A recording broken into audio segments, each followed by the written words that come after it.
Hello,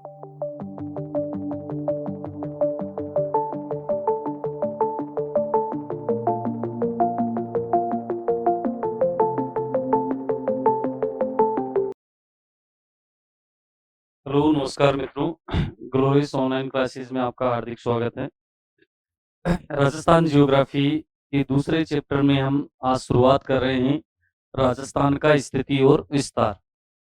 आज अपना topic रहेगा राजस्थान की स्थिति, विस्तार, आकार एवं आकृति। अगर हम बात करते हैं, इस टॉपिक की शुरुआत करते हैं, तो सबसे पहले आपको राजस्थान की स्थिति के मद्देनज़र कौन-कौन से क्वेश्चन बनते हैं, वो ध्यान में रखना है। स्थिति के आधार पर हम कंपैरिज़न करेंगे विश्व के अकॉर्डिंग, फिर महाद्वीप के अकॉर्डिंग और फिर चर्चा करेंगे अंत में अपने राजस्थान के अकॉर्डिंग। तो सबसे पहले शुरुआत करते हैं।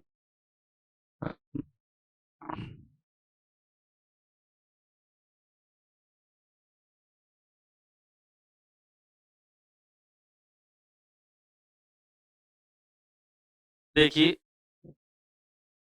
अगर बात कर रहे हैं राजस्थान के संदर्भ में, तो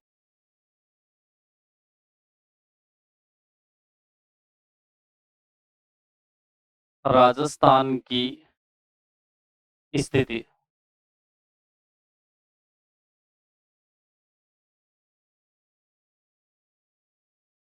राजस्थान की स्थिति से रिलेटेड हम चर्चा करेंगे यहाँ पर। और राजस्थान की स्थिति से संबंधित अगर हम बात करते हैं, इसमें जो क्वेश्चन बनता है या क्वेश्चन का जो पैटर्न है, वो तरीका है, वो मैक्सिमम एग्जाम के अकॉर्डिंग पूछ लेता है। तो आपको पहले ध्यानपूर्वक वो सुनना है। अगर हम बात करते हैं स्थिति के रूप में, तो स्थिति,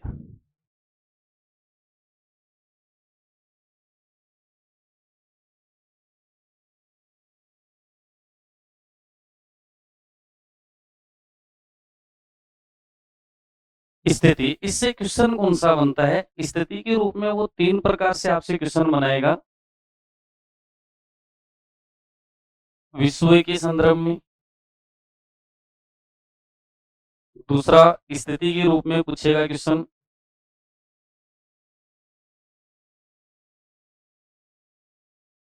एशिया महाद्वीप के संदर्भ में, तीसरा जो क्वेश्चन पूछेगा वो इसके अकॉर्डिंग वो पूछ सकता है आपको भारत के संदर्भ में। यानी मैक्सिमम एग्जाम में जो क्वेश्चन बनने का तरीका है राजस्थान की स्थिति के रूप में, वो 3 प्रकार से पूछ सकता है आपको। विश्व के संदर्भ में पूछ ले, एशिया महाद्वीप के संदर्भ में पूछ ले, या भारत के संदर्भ में। विश्व के संदर्भ में स्थिति पढ़ें, इससे पहले आपको थोड़ी सी सामान्य परिचर्चा या सामान्य पता होना चाहिए अपनी पृथ्वी के बारे में। जैसे मैं आपसे पूछूं कि ऊर्जा का सबसे बड़ा स्रोत क्या है?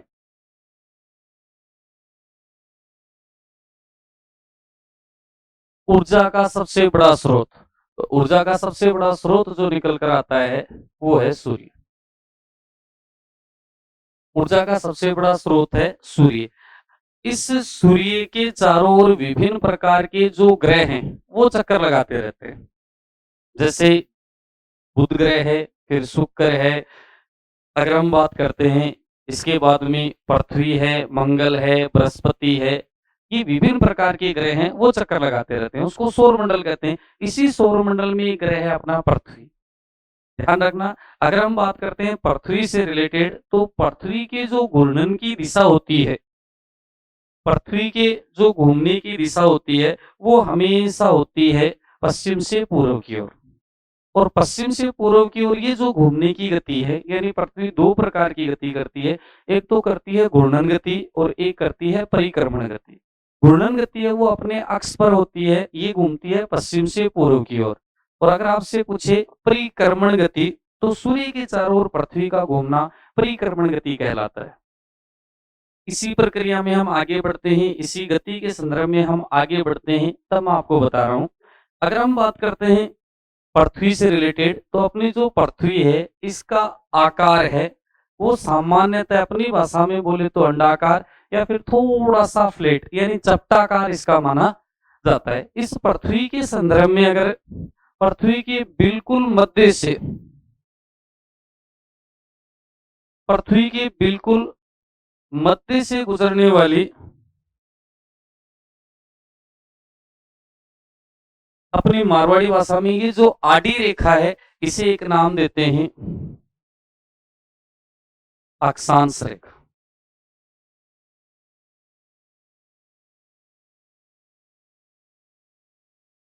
ये ग्लोब है। इस ग्लोब की अगर मैं आपसे चर्चा करूं कि पश्चिम से पूर्व की ओर गुजरने वाली जो रेखाएं हैं, उन्हें अक्षांश रेखाओं के नाम से जाना जाता है। ये जो अक्षांश रेखा है, इसे नाम दिया जाता है 0 डिग्री अक्षांश रेखा। इसे ही नाम दिया जाता है भूमध्य रेखा। इसे ही नाम दिया जाता है विषुवत रेखा। यानी 0 डिग्री अक्षांश रेखा बोल दो, भूमध्य रेखा बोल दो, इसी को ही विषुवत रेखा बोला जाता है। इस 0 डिग्री से आप उत्तर की ओर चलोगे तो ये पूरा का पूरा पार्ट कहलाता है उत्तरी गोलार्ध। इस 0 डिग्री से आप नीचे की ओर चलोगे तो ये दक्षिण दिशा की ओर पूरा का पूरा भाग कहलाता है दक्षिणी गोलार्ध। यानी मैं आपके साथ में चर्चा करूं, इस पृथ्वी को उत्तरी गोलार्ध और दक्षिणी गोलार्ध में बांटने वाली अक्षांश रेखा कौन सी है? तो बांटने वाली जो अक्षांश रेखा होगी वो होगी 0 डिग्री अक्षांश रेखा। अगर हम बात करते हैं उत्तरी गोलार्ध, दक्षिणी गोलार्ध, इस प्रकार ये अक्षांश रेखाएं अलग अलग स्वरूपों में गुजरती रहती हैं। यहाँ पर टोटल 90 डिग्री उत्तरी गोलार्ध में है, तो 90 डिग्री अक्षांश। इसी प्रकार दक्षिणी गोलार्ध में भी है 90 डिग्री अक्षांश। इसी प्रकार अगर हम बात करते हैं उत्तर से दक्षिण की ओर गुजरने वाली, उत्तर से दक्षिण की ओर गुजरने वाली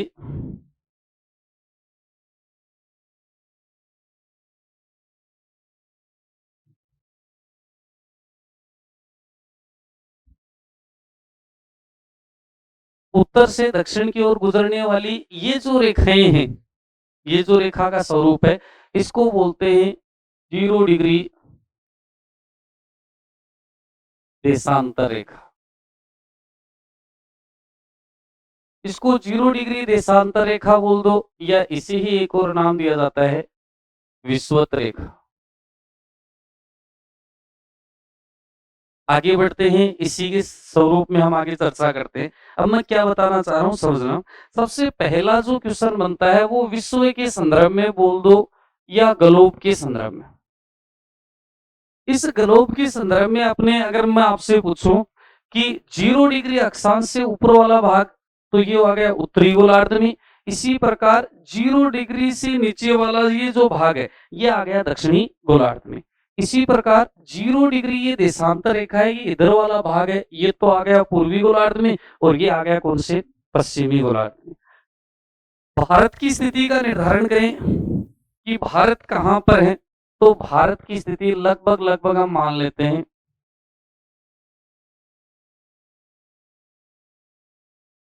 ये अपने भारत की स्थिति है।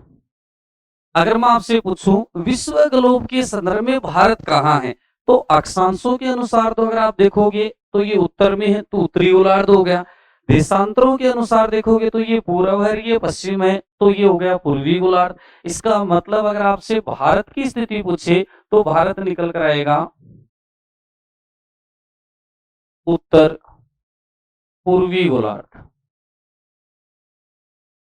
यानी विश्व ग्लोब के संदर्भ में भारत की स्थिति है उत्तर पूर्वी गोलार्ध।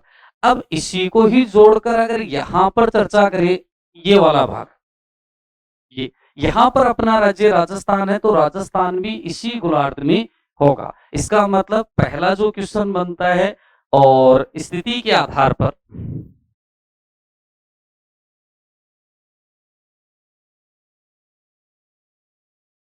स्थिति के आधार पर पहला जो क्वेश्चन एग्जाम में आता है वो इस प्रकार से बनता है, विश्व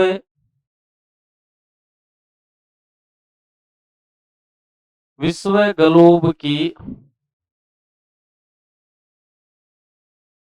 संदर्भ में राजस्थान की स्थिति।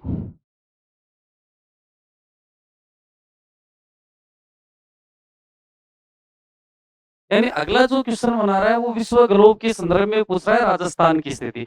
अगर आपसे मैं पूछूं कि विश्व ग्लोब के संदर्भ में राजस्थान, तो विश्व ग्लोब के संदर्भ में अक्षांशों में तो उत्तरी गोलार्ध में हो गया और देशांतरों में हो गया पूर्वी गोलार्ध में। तो इसके बेस पर हम यहाँ आराम से लिख सकते हैं कि विश्व ग्लोब के संदर्भ में राजस्थान की जो स्थिति है वो है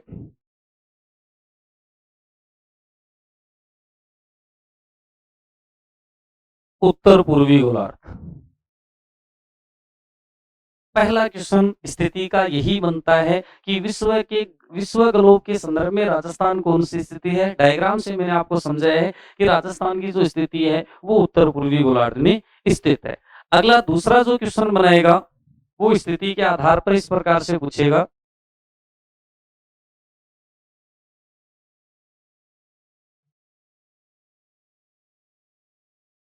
एशिया महाद्वीप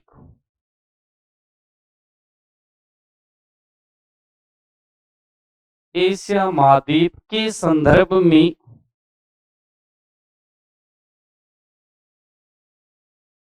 राजस्थान की स्थिति।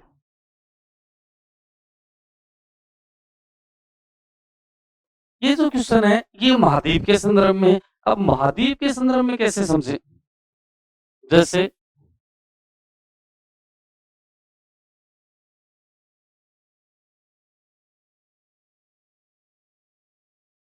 ये थोड़ी देर के लिए मान लो एशिया महाद्वीप है। एशिया महाद्वीप में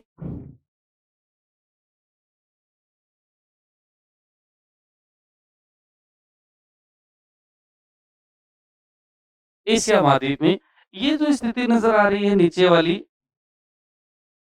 ये अपना देश है भारत।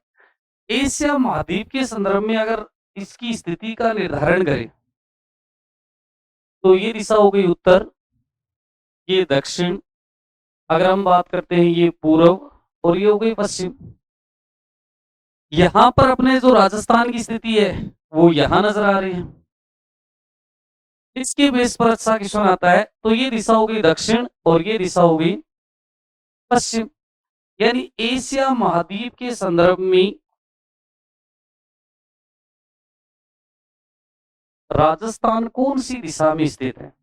मैप से थोड़ा सा आप स्टडी करो कि ये थोड़ी देर के लिए मान लो कि ये एशिया महाद्वीप है, यहाँ पर अपना राज्य है वो राजस्थान है, और राजस्थान की जो स्थिति होगी वो कौन सी होगी, दक्षिण पश्चिम। ध्यान दीजिए भारत दक्षिण गोलार्ध में दक्षिण दिशा में होगा, राजस्थान की स्थिति थोड़ा सा अलग हटकर होगी दक्षिण पश्चिम में। तो यहाँ पर अगर मैं लिखूं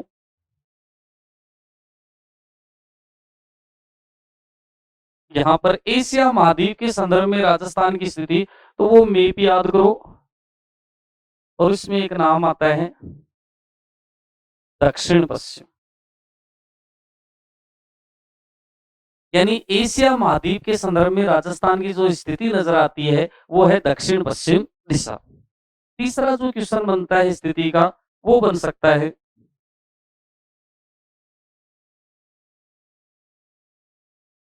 भारत के संदर्भ में। भारत के संदर्भ में किस प्रकार से क्वेश्चन पूछ सकता है, देखिए पहले इस विश्व गोलोब के संदर्भ में हमने देखा था उत्तर पूर्वी गोलार्ध। फिर अगर आपसे पूछे कि एशिया महाद्वीप के संदर्भ में पूछे तब नाम आ जाएगा दक्षिण पश्चिम, और इसी का ही स्वरूप हम यहाँ पर ये माने थोड़ी देर के लिए,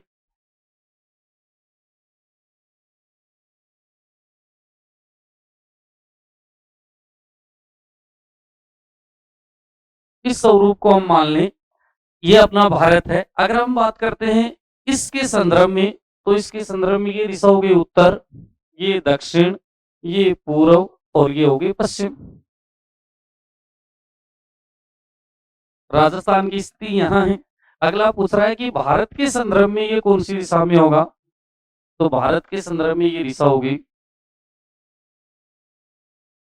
देखो ध्यानपूर्वक, ये उत्तर आ गया ये पश्चिम आ गया, तो भारत के संदर्भ में इसकी दिशा होगी उत्तर पश्चिम। देखना यहाँ पर ये भारत के संदर्भ में, तो भारत के संदर्भ में इसकी जो स्थिति नजर आएगी वो नजर आएगी उत्तर पश्चिम। अब एक बार मैं आपको दोबारा इसके साथ में शेयर करूँ। हमने टॉपिक शुरू किया है राजस्थान की स्थिति। राजस्थान की स्थिति का टॉपिक पढ़ें, तो स्थिति में टाइप फर्स्ट में 3 प्रकार से क्वेश्चन बनता है। पहला जो क्वेश्चन बनता है, वो बनता है विश्व ग्लोब के संदर्भ में राजस्थान की स्थिति। मैंने आपको ग्लोब बनाकर समझाया है कि राजस्थान ग्लोब्स बनाकर समझाया है कि 0 डिग्री अक्षांश रेखा इसको 2 पार्टों में डिवाइड करती है, एक तो उत्तरी गोलार्ध और एक हो गया दक्षिणी गोलार्ध।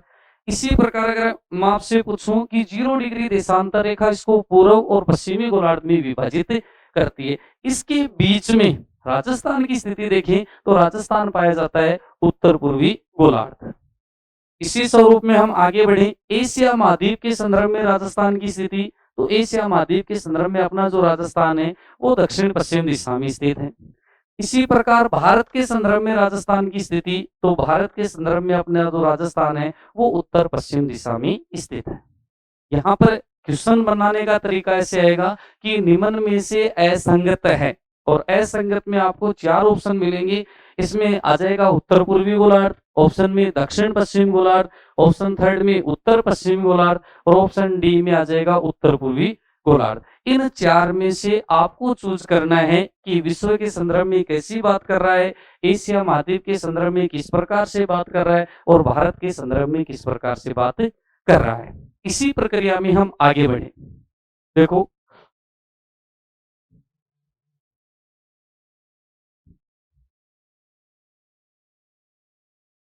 स्थिति में हम आगे बढ़े टाइप 2।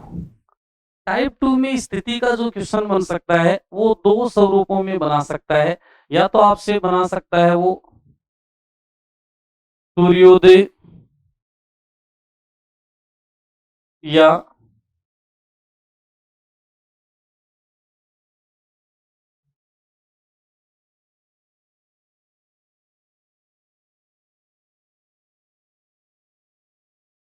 सूर्योदय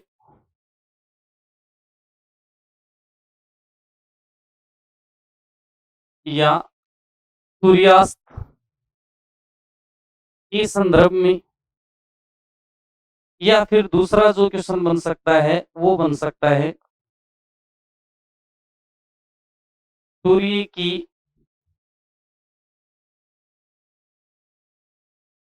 किरणों के सीधेपन व तिरछेपन पर। यानी 2 रूपों में आपसे क्वेश्चन पूछा जा सकता है। या तो आपसे पूछेगा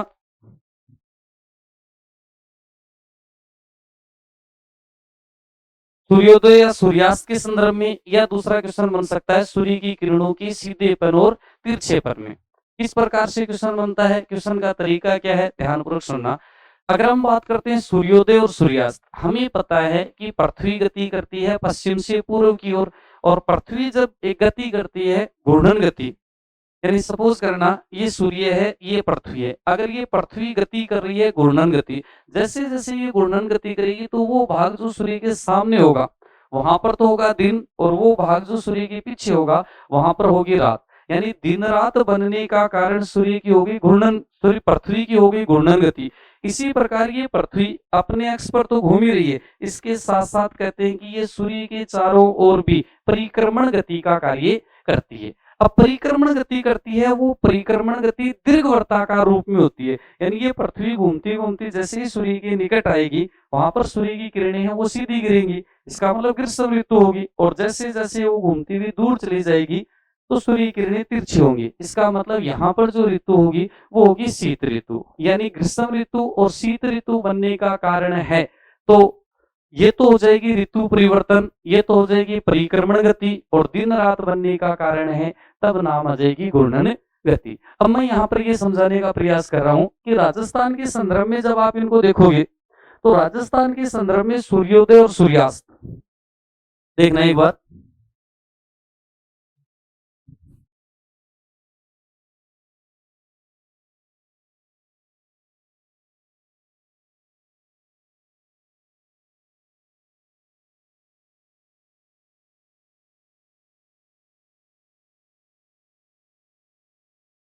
ये आप थोड़ी देर के लिए मान लो कि अपना राज्य राजस्थान है। अगर हम बात करते हैं इसकी दिशा का निर्धारण, तो ये दिशा हो गई उत्तर, ये दिशा हो गई उत्तर, ये दिशा है दक्षिण। इसी प्रकार ये दिशा है पूर्व और ये दिशा हो गई पश्चिम। मैं बात कर रहा हूं आपके सामने स्थिति टाइप 2 क्वेश्चन बनने का। अगर मैं आपसे पूछूं कि यहाँ पर पूर्वी पूर्व में जिला, तो पूर्वी पूर्व में जिला है धौलपुर, पश्चिमी जिला जैसलमेर। अगर हम चर्चा करें उत्तर में जिला गंगानगर, दक्षिण में जिला बांसवाड़ा। सुनना यहाँ पर अच्छा क्वेश्चन बनता है। अगर हम बात करते हैं राजस्थान में सर्वप्रथम सूर्योदय होगा, तो सीधी सी बात है राजस्थान में सर्वप्रथम सूर्योदय पूर्व दिशा में होता है और पूर्व दिशा में जिला कौन सा है? धौलपुर में। यानी सर्वप्रथम सूर्योदय धौलपुर में होगा और इसके बाद में चलता चलता चलता चलता अगर मैं आपसे पूछूं सबसे अंत में सूर्योदय कहाँ होगा, तो सबसे अंत में सूर्योदय होगा जैसलमेर में। इसी प्रकार सबसे पहले जहां पर उदय हुआ है, वहां पर पहले उदय हुआ है, अस्त भी पहले होगा। यानी अगर आपसे पूछे कि सर्वप्रथम सूर्य अस्त कहाँ होगा, तो सर्वप्रथम सूर्यास्त भी धौलपुर में ही होगा। इसी प्रकार सबसे अंत में सूर्यास्त कहाँ होगा, तो सबसे अंत में कहाँ होगा? जैसलमेर। अगर सूर्योदय और सूर्यास्त के रूप में आपसे क्वेश्चन आए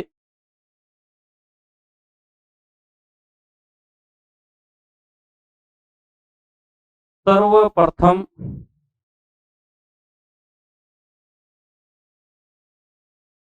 सूर्योदय व सूर्यास्त, सर्वप्रथम सूर्योदय और सूर्यास्त पूछे तो जिस जिले का नाम आता है वो हो जाएगा धौलपुर। और अगर आपसे पूछे सबसे अंत में सूर्योदय और सूर्यास्त, तो सबसे अंत में सूर्योदय और सूर्यास्त जिस जिले में होंगे वो होगा जैसलमेर। यानी सबसे पहले सूर्योदय और सूर्यास्त धौलपुर में और सबसे अंत में सूर्योदय और सूर्यास्त हैं वो जैसलमेर में होते हैं। स्थिति में ये क्वेश्चन। दूसरा क्वेश्चन बन सकता है सूर्य की किरणों के सीधेपन का और तिरछेपन का। देखिए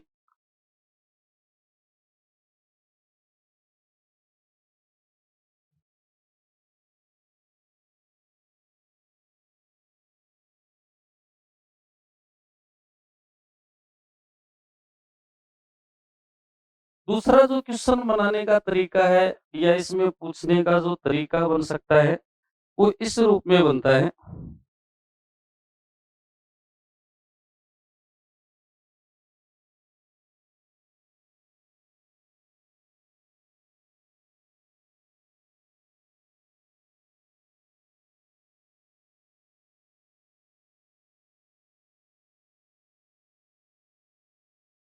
जैसे पृथ्वी के आकार को निर्धारण करके इसमें क्वेश्चन आता है, वही अक्षांश और देशांतर रेखाओं को हमें समझना है। ध्यानपूर्वक देखिए अब इसमें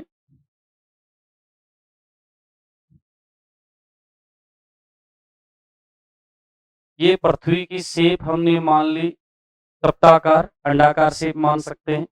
अगर हम बात करते हैं इस पृथ्वी के बिल्कुल मध्य से गुजरने वाली आडी रेखा जो पश्चिम से पूर्व की ओर गुजरती है, इसे क्या नाम देते हैं? तब इसका नाम आता है 0 डिग्री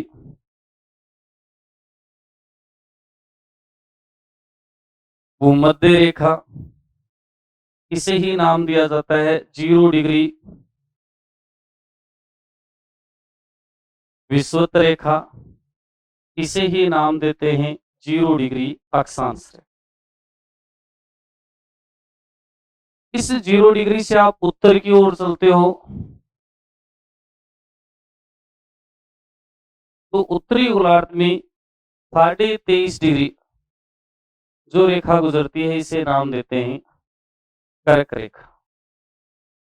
इसी प्रकार अगर हम चर्चा करते हैं, इस 0 डिग्री से आप दक्षिणी गोलार्ध में चलोगे, ये जो रेखा आती है इसे नाम देते हैं मकर रेखा। और ये जो मकर रेखा है, ये दक्षिणी गोलार्ध में है, इसका मान भी 23.5 डिग्री।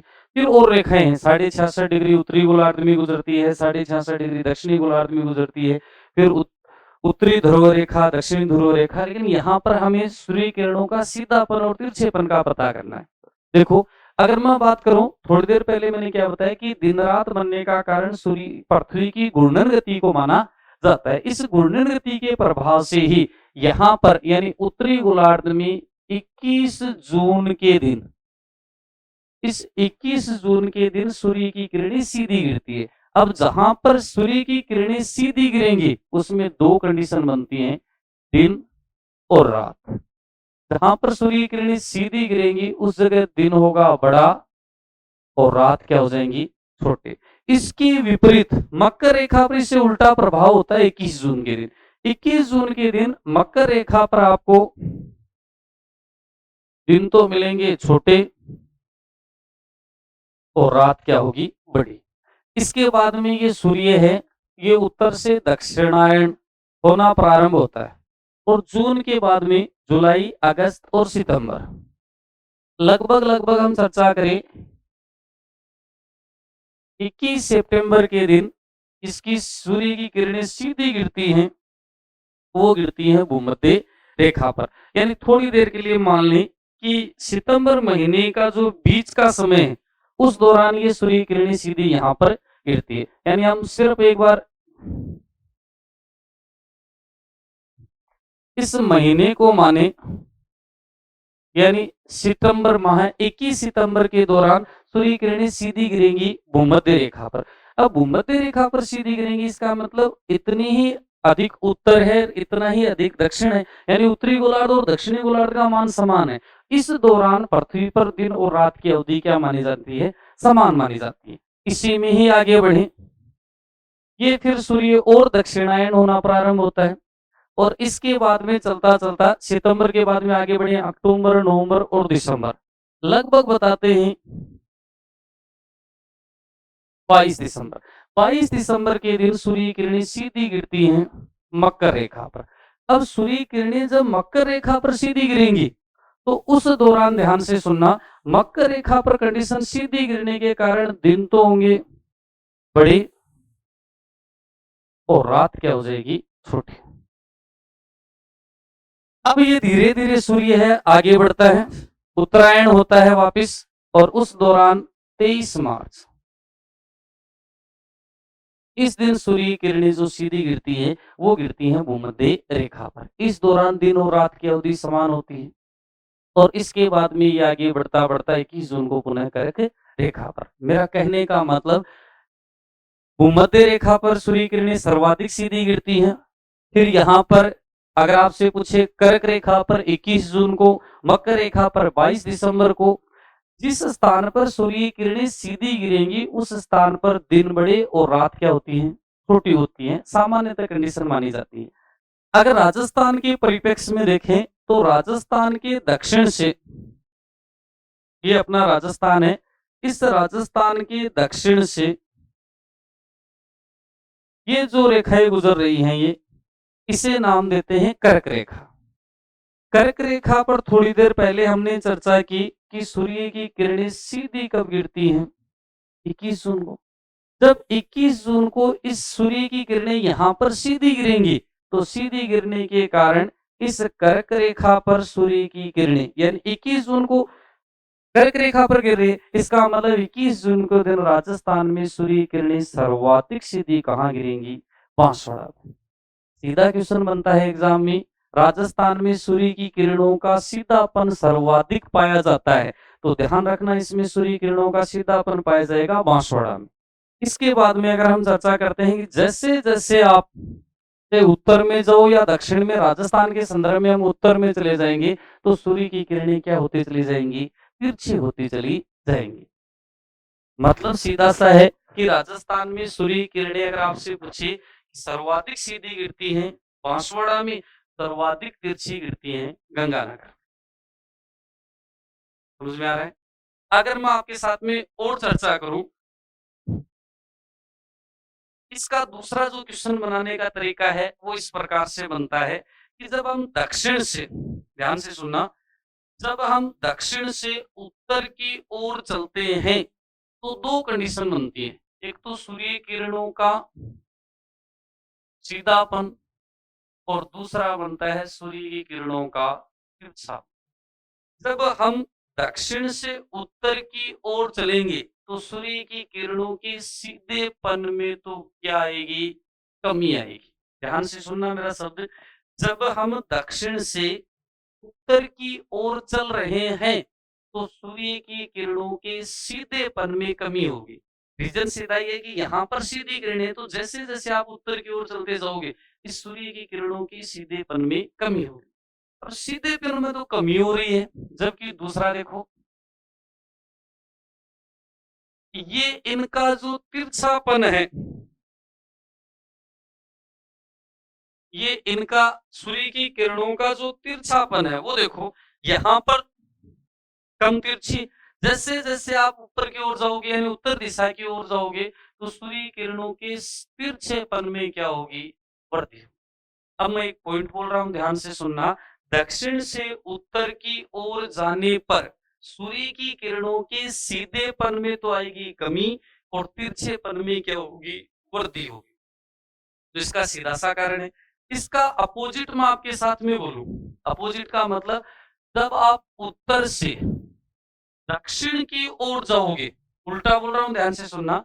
जब आप उत्तर से दक्षिण की ओर जाओगे, तो सूर्य की किरणों के सीधेपन में, ये सूर्य है, इसकी किरणों के सीधेपन में तो होगी वृद्धि और तिरछेपन में क्या होगी? कमी होगी। स्थिति के यही 2 टाइप के क्वेश्चन बनते हैं, जो मैंने आपको बताए हैं। एक बार दोबारा ध्यान से सुनना। हमने टॉपिक शुरू किया है राजस्थान की स्थिति, विस्तार, आकार एवं आकृति।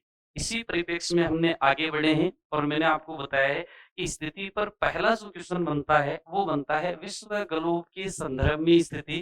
तो विश्व ग्लोब के संदर्भ में मैंने आपको जो स्थिति बताई है, वो आपको बताई है,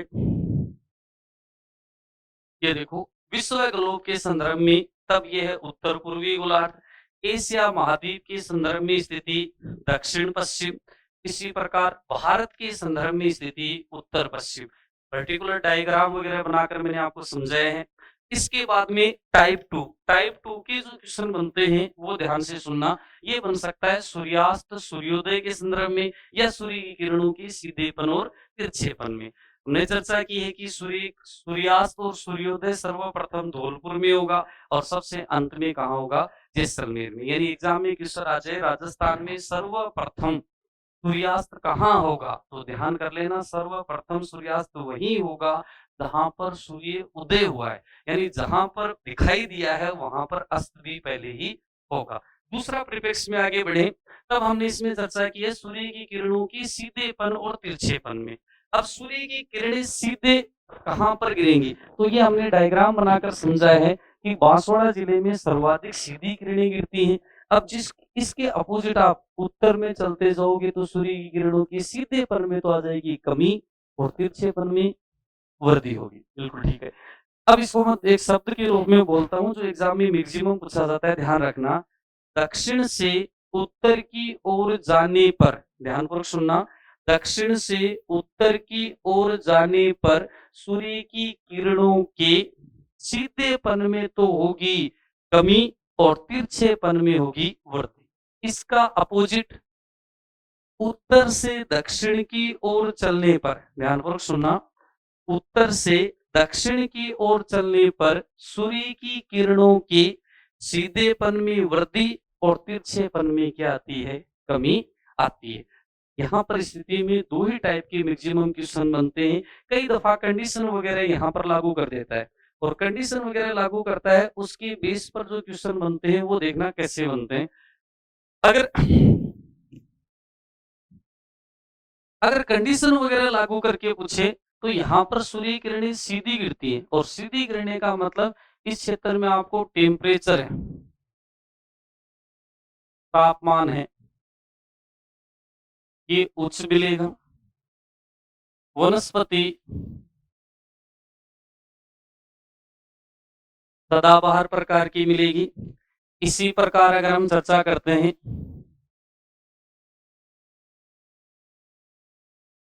वर्षा, ये आपको उच्च मिलेगी। यानी भूमध्य रेखा पर आपको तापमान उच्च मिलेगा, सदाबहार प्रकार की वनस्पति मिलेगी और वर्षा भी उच्च मिलेगी। इसमें कई दफा कंडीशन देकर पूछ लेता है और वो कंडीशन इस प्रकार से पूछता है, देखना ध्यानपूर्वक। वो इस प्रकार से पूछता है, अगर राजस्थान में कर्क रेखा के स्थान पर भूमध्य रेखा, ये भूमध्य रेखा है, अगर ये स्थापित कर दी जाए तो राजस्थान की जलवायु पर क्या प्रभाव पड़ेगा? तो वही जलवायु होगी जो भूमध्य रेखा पर है। स्थापित कर दिया इसका मतलब जलवायु वहां पर भी इसी प्रकार से होगी, यानी तापमान उच्च होगा, वर्षा उच्च होगी और सदाबहार प्रकार की वनस्पति पाई जाती है। ये यहाँ पर आपका राजस्थान की स्थिति में स्थिति के टाइप के जो क्वेश्चन है वो मैंने आपको यहाँ पर करवाए। आगे बढ़े। देखो, इसके बाद में दूसरा जो क्वेश्चन बनता है या दूसरा इसमें जो हम आगे बढ़ाने वाली बात करते हैं वो आता है दूसरे नंबर पर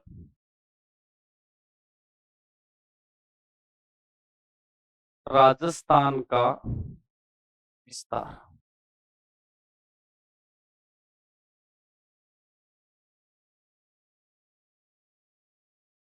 राजस्थान का विस्तार। अब देखो, कोई भी क्षेत्र है उसका विस्तार याद करें, इससे पहले थोड़ी सी जानकारी आपको पृथ्वी की प्राचीन संरचना के बारे में होना चाहिए। अपनी जो पृथ्वी थी ये प्राचीन समय में कहते हैं कि 3 भागों में विभाजित थी। 3 भाग कौन-कौन से? जैसे सबसे पहले एक नाम आता है अंगारा लैंड, दूसरा नाम आता है गोंडवाना लैंड, तीसरे इसके बीच में जलराशि थी जिसे नाम दिया जाता है तेथिस सागर। यानी प्राचीन समय में इस पृथ्वी के 3 भाग थे, अंगारा लैंड, गोंडवाना लैंड और तेथिस सागर। ये जो अंगारा लैंड था ये स्थलीय भाग था और इस स्थलीय भाग को एक नाम दिया जाता था पेंजिया। इसी प्रकार अगर हम बात करते हैं विशाल जो जलराशि थी इसे नाम दिया जाता था पेंथालस। ये एक सामान्य सी प्रक्रिया आपको ध्यान में रखनी है, विस्तार पढ़ने से थोड़ा सा दिमाग में बैठे कि प्राचीन समय में पृथ्वी के 3 भाग थे, क्या क्या नाम था? तो सबसे पहले नाम आता है अंगारा लैंड, फिर नाम गोंडवाना लैंड, फिर नाम आता है तेथिस सागर। तेथिस सागर जलराशि वाला हिस्सा था। तेथिस सागर में मैक्सिमम आपको जलराशि वाला हिस्सा पाया जाएगा इसमें। यानी ये जो क्षेत्र था इसमें मैक्सिमम जलराशि थी और इसमें जलराशि वगैरह होने के कारण इसको नाम दिया जाता था पेंथालासा और ये जो स्थलीय भाग था इसका नाम दिया जाता था पेंजिया। कालांतर में अल्फ्रेड वेगनर के प्लेट विवर्तनी सिद्धांत से इसमें भी खूब सारी डिवाइडेशन हुई। यानी अंगारा लैंड से तो सामान्यतः 3 महाद्वीपों का निर्माण हो गया, तो उत्तरी उत्तर में थे। अब 3 महाद्वीपों में जैसे एशिया है, दूसरा यूरोप है, उत्तरी अमेरिका है। इससे अगर हम बात करते हैं दक्षिणी अमेरिका है, अफ्रीका है, ऑस्ट्रेलिया है, अंटार्कटिका महाद्वीपों का निर्माण हुआ। इसी विस्तार में हम आगे बढ़ते हैं, देखना ध्यानपूर्वक। ये यहाँ पर स्थिति और विस्तार में बताया गया है कि प्रारंभ में पृथ्वी के 3 भाग हैं जो मैंने आपको बताया है, जिसमें सबसे पहले तो नाम आता है अंगारा लैंड, दूसरा नाम आता है तेथिस सागर और तीसरा नाम आता है गोंडवाना लैंड। 3 नामों से जाना जाता था। अगर हम बात करते हैं अंगारा लैंड और गोंडवाना लैंड, ये स्थलीय भाग थे। इस स्थलीय भाग को कहा गया पेंजिया के नाम से। इसी प्रकार अगर हम बात करते हैं तेथिस सागर था जिसमें विशाल जलराशि थी, इसे पेंथालासा के नाम से माना जाता है। भारत में ये जो टेथिस सागर है और गोंडवाना लैंड का ही अवशेष माना जाता है, अंगारा लैंड का अवशेष नहीं है और राजस्थान भी इन दोनों का ही अवशेष माना जाता है। देखो यही डायग्राम हमने बनाया है, Angara land, Gondwana land, Tethys सागर। ये कह रहा है कि राजस्थान ही नहीं भारत 2 का ही हिस्सा माना जाएगा और भारत हिस्सा किसका है? टेथिस सागर और गोंडवाना लैंड का। आगे बढ़ते हैं, देखो इसके बाद में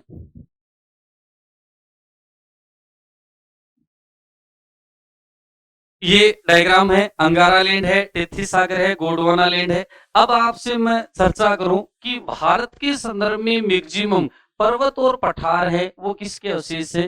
गोंडवाना लैंड की। ध्यान रहे हिमालय पर्वत श्रृंखला है वो टेथिस सागर का अवशेष है, लेकिन अधिकांशतः पर्वत और पठार हैं वो गोंडवाना लैंड के। और राजस्थान के संदर्भ में मैक्सिमम आपको जो मैदानी क्षेत्र नजर आते हैं वो टेथिस सागर के, जैसे उत्तर का विशाल मैदान, ये टेथिस सागर का ही अवशेष माना जाता है। अब इसी प्रक्रिया में आगे बढ़े, क्या क्या बताया मैंने? प्राचीन समय में इस पृथ्वी के 3 भाग थे, रिपीट कर रहा हूं आपके साथ में। ये 3 भाग कौन कौन से थे? तो 3 भागों में नाम आता है, सबसे पहले बताया था अंगारा लैंड, दूसरा नाम आता है गोंडवाना लैंड और तीसरा नाम आता है टेथिस सागर। अगर हम बात करते हैं इन्हीं के संदर्भ में आगे बढ़े या इन्हीं के संदर्भ में चर्चा करें,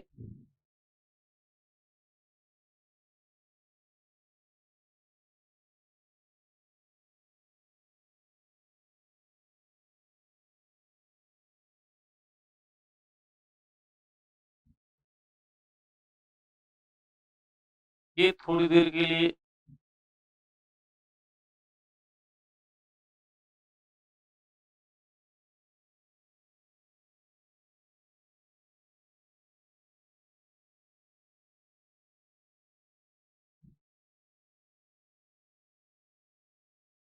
थोड़ा सा बनाना मैं देखिए,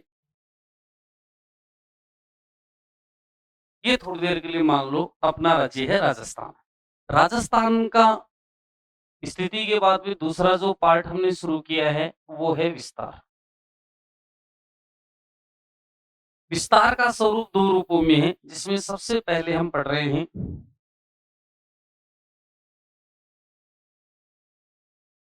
अक्षांशीय विस्तार, इसी में ही दूसरा नाम आता है देशांतरीय विस्तार।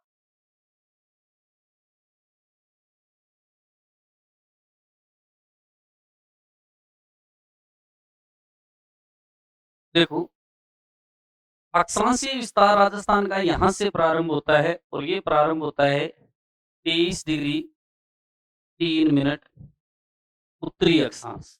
ध्यानपूर्वक सुनना, राजस्थान का अक्षांशीय विस्तार प्रारंभ होता है 23 डिग्री 3 मिनट। इस 23 डिग्री 3 मिनट से ये प्रारंभ होने के बाद में ये आगे बढ़ता जाता है, जैसे 23 के बाद में 24, 25, 26, 27, 28 ऐसे चलता जाता है और इसका जो अंतिम छोर है ये समाप्त होता है 30 डिग्री 12 मिनट उत्तरी अक्षांश। सबसे पहले तो आपको अच्छे से ये ध्यान में रखना है, यानी राजस्थान का अक्षांशीय विस्तार 23 डिग्री 3 मिनट उत्तरी अक्षांश से प्रारंभ होकर 30 डिग्री 12 मिनट उत्तरी अक्षांश चलता है। अगर मैं आपसे पूछूं इस अक्षांशीय विस्तार का अंतर, तो ये आता है 7 डिग्री 9 मिनट। इसी प्रकार आगे बढ़ते हैं देशांतरीय विस्तार, तो ये देशांतरीय विस्तार प्रारंभ होता है 69 डिग्री 30 मिनट पूर्वी देशांतर। यहां से ये प्रारंभ हुआ और इसका अंतिम छोर है 78 डिग्री 17 मिनट पूर्वी दिशा।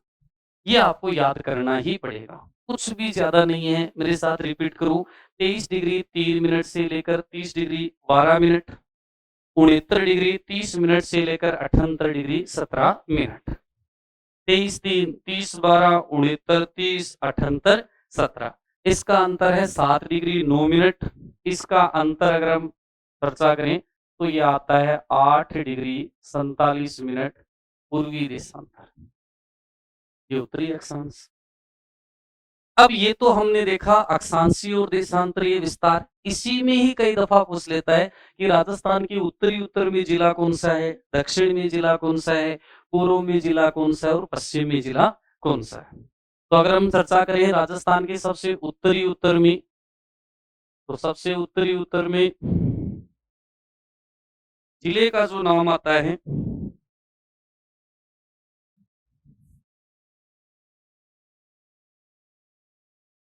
जिले का जो नाम आता है वो जिला है गंगानगर। यानी राजस्थान के सबसे उत्तर में जिला है गंगानगर। इसी प्रकार दक्षिण में आपसे जिला पूछे तब जिले का नाम आता है बांसवाड़ा। इसी प्रक्रिया में हम आगे बढ़े पूर्वी पूर्व में जिले का नाम आता है धौलपुर।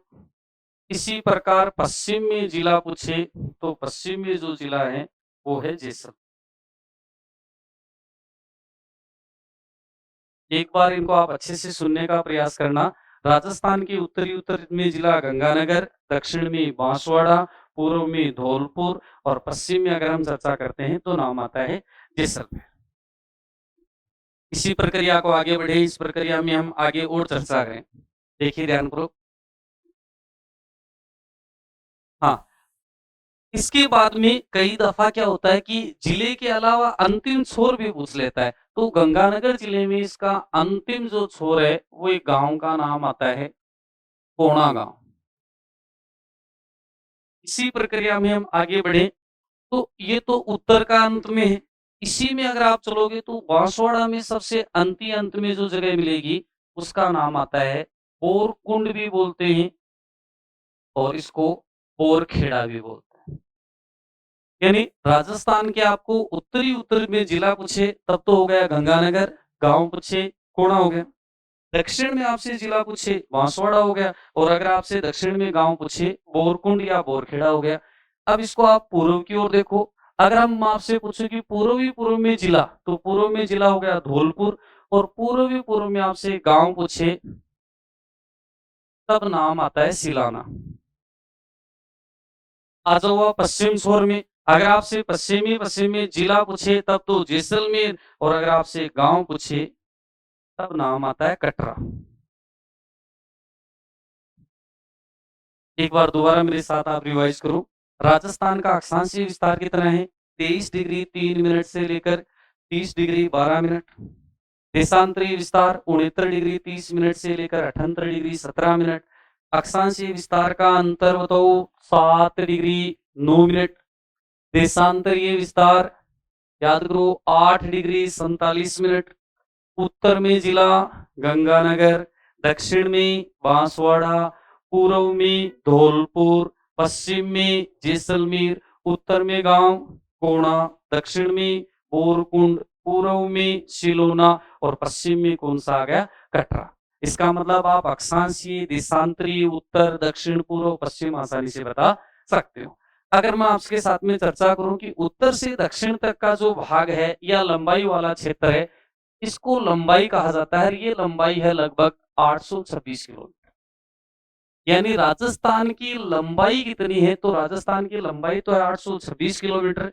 इसी प्रकार मैं आपसे पूछूं कि राजस्थान की चौड़ाई कितनी है? वाइड, विड्थ बोल दो या वाइड बोल दो, चौड़ाई, ये चौड़ाई है 869 किलोमीटर।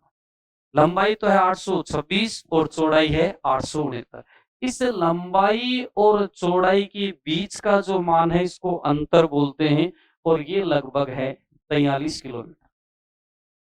राजस्थान की लंबाई और चौड़ाई में जो अंतर है वो 43 किलोमीटर का है। लंबाई है 826 किलोमीटर और चौड़ाई कितनी है? 869 किलोमीटर के लगभग मानी जाती है।